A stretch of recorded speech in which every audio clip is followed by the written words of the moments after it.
Hi everyone. I'm here to introduce some of the work that my group has done to add some new functionalities to the SpiNNaker neuromorphic board. I'm not going to bore you with another introduction to the SpiNNaker board because Andrew Rowley has already, not bored you, has already introduced it to you yesterday. And I just want to underline some of the main points of this platform. There are many types of neuromorphic architectures. This one is fully digital, which means that it's very flexible and it's fully programmable, right? It's very good for us. I'm a software engineer, by the way, so I work a lot with programming. And there are many small ARM9 cores, and the most interesting thing is that it has a custom interconnection system, which is the thing that really makes it neuromorphic, because it tries to replicate the connections that you will find inside of a brain. Okay, so what are some weak points or opportunities for development that we found on this board? First of all, there is a high parallelism on this board. But since the interconnections are very complex, the communication between cores and between the board and the computer that you use to control it are very time-consuming. What does it mean? For example, if you want to run a spiking neural network simulation on this board, you need to, of course, first compile it on your computer, and then there is a mapping phase, which finds the best collocation for all the bits of code that will be executed onto the board.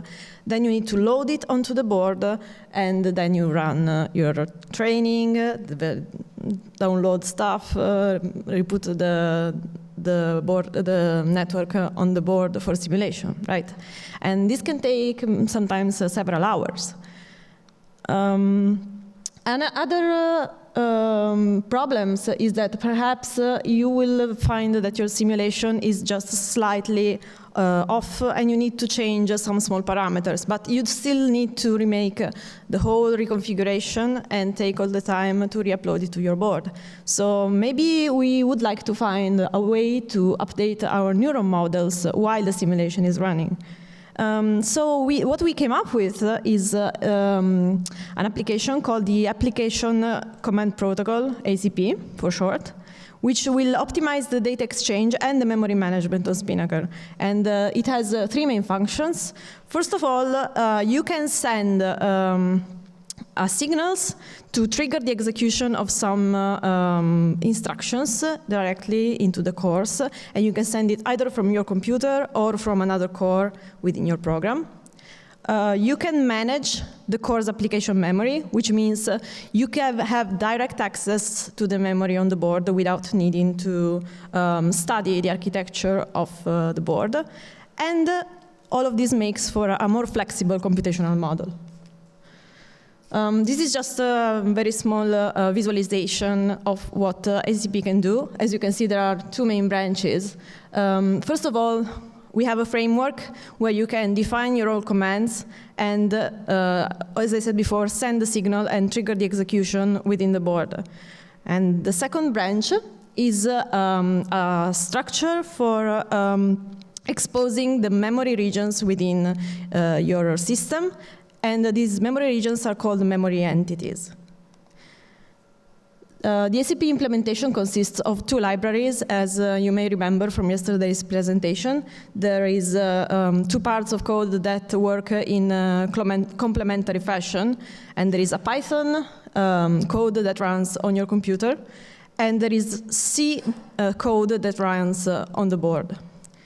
And from your computer, you can create, send, and receive commands from the chips on SpiNNaker and back. And on the C board, we change, we implement some special exchange of command packets. And we made this framework where you can create commands, and you have the abstraction of memory blocks through memory entities.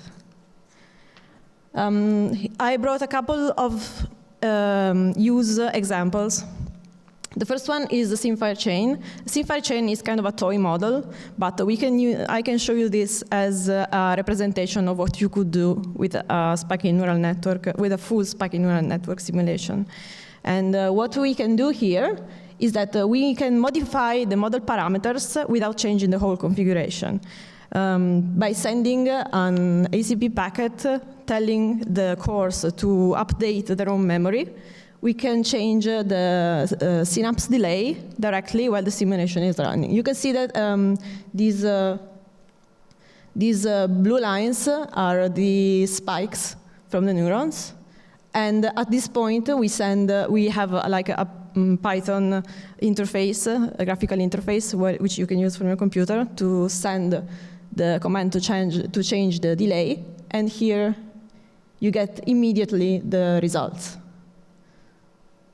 All right. And the second application that we made is somewhat tangential to the first. Because we used ACP in a greater context of a matching algorithm for DNA sequences based on message passing interface. And in which case, I would like you to focus on the first part, because I put here the full pipeline of the application. But one difference between running this application on PC and on SpiNNaker is that you have all the transfer of the text and patterns of the problem from the host to the board, which was very time-consuming. And normally, you would have to do this by using some debugging software and know exactly the addressing memory that you want to write your bytes into, and just shoot it into the board's memory. But what we did was abstract the whole memory access, and so without knowing all the architecture of the board, you are able, just from within your code, just to say, please load this file, and the ACP will take care of the synchronization of packets. And in this way, we were able to transfer several megabytes of data while the application is running, and in a very flexible and transparent way. Oh, by the way, how many of you know what MPI is? Okay, enough. Anyway, we were able, MPI was not available on SpiNNaker before we did this, but I cannot explain in details how we made this, but we also built ACP on top of the ACP layer. So this means that ACP enabled us to add even more functionality to the board. Anyway, so we have a protocol implementation which is lightweight, and it's very easy to embed into your neuron applications. You may have to modify your neural models a little bit to accommodate from the new functions, but I believe it's worth it. And this way you can change all your parameters during runtime. You can perform easy and seamless data transfer and communication between your computer and the board in real time, which means that you can use SpiNNaker not just as a neural network simulator, but also as a normal, massively parallelized platform.